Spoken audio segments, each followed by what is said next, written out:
Hazrat Muhammad sallallahu alaihi wasallam practically applied to the principle of equality and brotherhood that he established among members of the Islamic society, even on himself. At numerous occasions, he ensured justice for all. हज़रत मोहम्मद सल्लल्लाहु अलैहि वसल्लम ने अमली तौर पर बराबरी और अखुवत के असूलों को इस्लामी माशरे के अफराद और अपने ऊपर भी कायम से किया। बहुत सारे मौके पर आप सल्लल्लाहु अलैहि वसल्लम ने तमाम लोगों के लिए इंसाफ को यकीनी बनाया। When the Rasul सल्लल्लाहु अलैहि वसल्लम was inspecting the roles of the companions before the Battle of Badr, he passed on companion that was slightly protruding from the line. So the Messenger of Allah pushed him back to be in the line with the other. As a result, the man left complaining about this and wanted to take retribution from him. Consequently, the companion asked Rasulullah to uncover his stomach in order to retaliate. Rasulullah complied with the companion's wishes, show how he was physical representation of great justice for both his relatives and non-relatives. जब रसूलुल्लाह बदर की लड़ाई से पहले सहाबा कराम की सफ़ों का मुआयना कर रहे थे, आप सल्लल्लाहु अलैहि वसल्लम एक सहाबी के पास से गुजरे जो कि अपनी सिफ से थोड़ा आगे बढ़े हुए थे। लिहाजा अल्लाह के पैगंबर ने इसे थोड़ा पीछे किया कि वो दूसरों के साथ सिफ में हो जाए।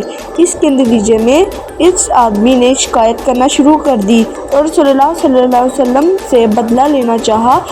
इन्होंने इस सहाबी को अपने आप से बदला लेने की इजाज़त दे दी। नतीजतन सहाबा कराम ने रसूलुल्लाह सल्लल्लाहु अलैहि वसल्लम से बदला लेने के लिए अपना पेट खोलने का कहा। रसूलुल्लाह सल्लल्लाहु अलैहि वसल्लम का सहाबी की ख्वाहिश को पूरा करता इस बात को ज़ाहिर करता है कि कैसे आप सल्लल्लाहु अलैहि वसल्लम ने अपने रिश्तेदारों और गैर रिश्तेदारों के लिए अजीम इंसाफ के जिस्मानी तौर पर इल्मदार थे। A justice that is based on the truth and gives people their rights. But all the companion did was to embrace the Messenger of Allah, supplicated Allah and kiss his stomach. The companion wanted to take the last thing that he did before entering the battle.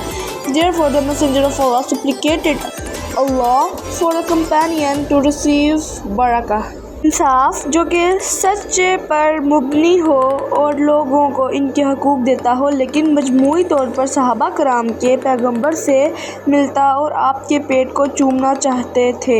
सहाबी जंग में शिरकत से पहले ये आखिरी काम करना चाहते थे, इसलिए अल्लाह के पैगंबर ने अल्लाह सुब्हाना ताला से सहाबा कराम के लिए बरकत के हसूल की दुआ की।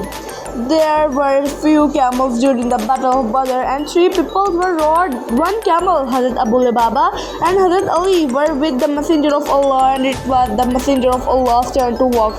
Consequently, the other two said, "We will walk instead of you and let you ride." Rasulullah replied, "You two are not stronger than me, and I am not in less need of rewards than you." ग़ज़वा बदर में बहुत कम ऊँट थे और 3 लोग एक ऊँट पर सवार थे। हज़रत अबू लुबाबा और हज़रत अली अल्लाह के पैगंबर के साथ थे और अब अल्लाह के रसूल के पैदल चलने की बारी थी। नतीजतन दूसरों ने कहा, आप की बजाय हम पैदल चलेंगे और आप सवारी करें। रसूलुल्लाह सल्लल्लाहु अलैहि वसल्लम ने जवाब दिया, तुम दोनों मुझसे ताकतवर नहीं हो और मैं भी तुमसे अजर का कम तालिब नहीं हूँ। Allah wanted to bear the same difficulties and hardship as his companions. Moreover, he gave this reply to make sure justice was upheld and all were treated equally. रसूलुल्लाह सल्लल्लाहु अलैहि वसल्लम अपने सहाबा कराम की तरह यकसा मुश्किलात और सख्तियाँ बर्दाश्त करना चाहते थे। मज़ीद बरा आपने ये जवाब यकीनी इंसाफ को कायम रखने और हर एक से यकसा बर्ताव को यकीनी बनाने के लिए दिया। As such, Hazrat Muhammad significantly diminished the laws which were previously that treated the rich and poor, ensured that justice is same for all.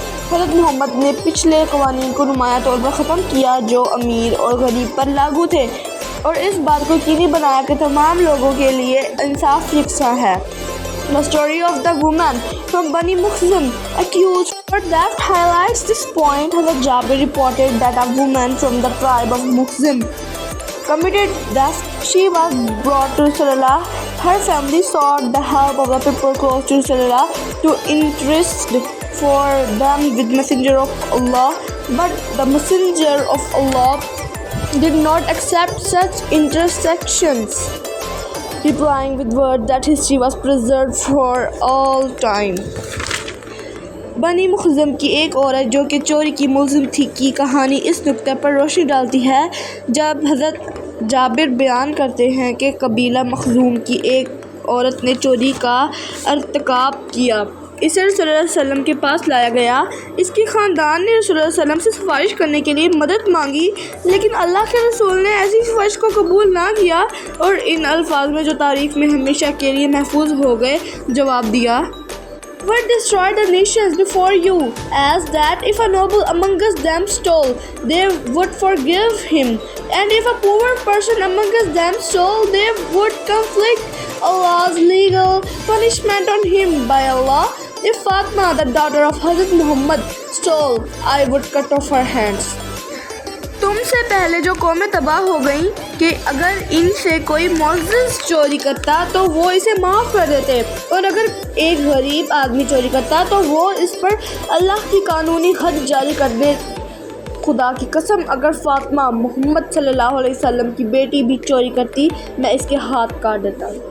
If you were surprised about the justice of the messenger in the previous situation, you will be extremely surprised about the incident when he judged between a Muslim and an individual who professed a different faith. A Jew had lent money to Hazrat Jabir ibn Abdullah, but when the time came for him to pay the debt, he was unable to pay it. Rasulullah asked the Jew to give Hazrat Jabir more time to pay the debt. Rasulullah attempted many times to persuade him to let Hazrat Jabir pay later, but the Jew refused to give him more time.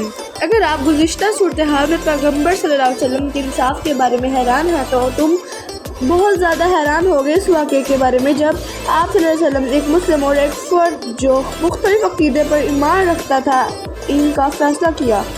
एक यहूदी ने हज़रत जाबिर अलैहिस्सलाम को रकम उधारी दी, लेकिन जब कर्ज अदा करने का वक्त आया तो वो इसे अदा करने के काबिल ना थे। रसूलुल्लाह सल्लल्लाहु अलैहि वसल्लम ने यहूदी से हज़रत जाबिर को कर्ज की अदायगी के लिए ज़्यादा वक्त देने का कहा। रसूलुल्लाह सल्लल्लाहु अलैहि वसल्लम ने बहुत मरतबा कोशिश की कि वो हज़रत जाबिर को बाद में कर्ज अदा करने दे, लेकिन यहूदी ने मज़ीद वक्त देने से इनकार कर दिया।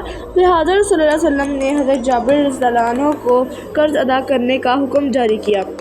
Rasulullah ﷺ determined the rights of those who were afraid and warned the people against not giving them their rights, as he ﷺ said, "Your servants are your brethren."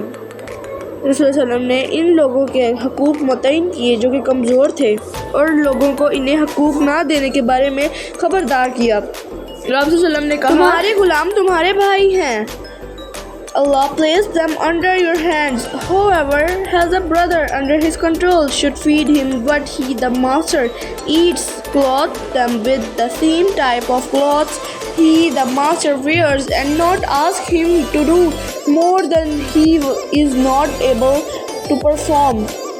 However, if you ask him to do something burdensome, help with it.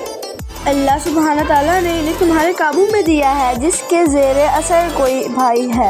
इसे वही खिलाए जो खुद आका खाता है, इसे उसी किस्म के कपड़े पहनाए जो आका खुद पहनता है, और ज़्यादा काम करने के बारे में ना कहे जो कि वो करने के काबिल नहीं है। ताहम अगर तुम इसे कोई भारी काम करने का कहते हो तो इसके साथ मदद करो।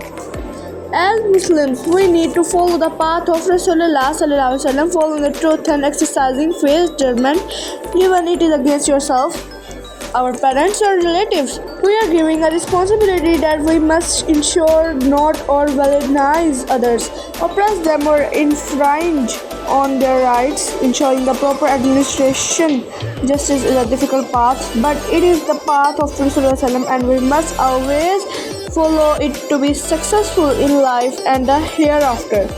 मुसलमान के तौर पर हमें रसूलुल्लाह सल्लल्लाहु अलैहि वसल्लम की तालीमात के रास्ते पर चलने की ज़रूरत है जो कि सच्चाई और साफ फैसलों, अगरचा वो हमारे वालिदैन या रिश्तेदार के खिलाफ ही क्यों ना हो। हमें ये जिम्मेदारी दी गई है कि हम दूसरों को तंग ना करें, इन्हें ना दुबाने या इनके हकूक़ को गस्ब ना करने को यकीनी बनाएं। इंसाफ की मुनासिब फराहमी को यकीनी बनाना मुश्किल काम है, लेकिन ये रास्ता रसूल सल्लल्लाहु अलैहि वसल्लम का है और हमें हमेशा ज़िंदगी और इसके बाद कामयाबी के लिए इसकी पैरवी करनी है।